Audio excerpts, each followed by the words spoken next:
In this video, I want to take a look at probability, odds, and the odds ratio.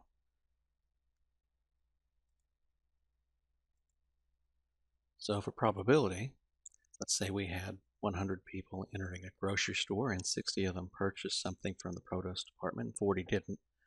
So the probability that an individual makes a purchase is 60 out of 100. So 0.6, same thing, 60% if you want to think of it that way, would make a purchase. Odds of someone making a purchase.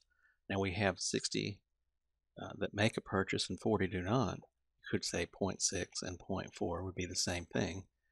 At any rate, the odds are the probability that someone makes the purchase divided by the probability that someone doesn't make a purchase. So before we had 60 out of 100 to get the proportion of 0.6.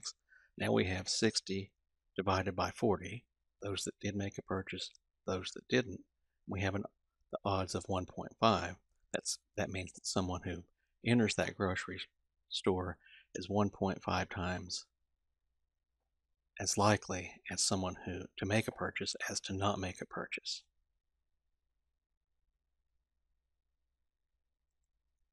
And then the odds ratio.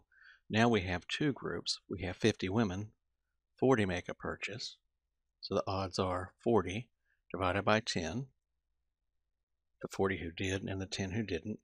And of the 50 men, 20 made a purchase and then 30 didn't. So proportion who did make the purchase by those who didn't is 0.67. So we have, that's odds for women, odds for men.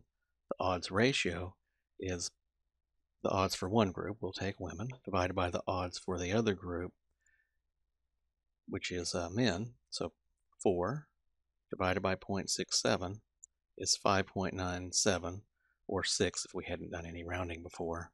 So the odds that a woman makes a purchase are 6 times the odds that a man makes a purchase in this particular scenario.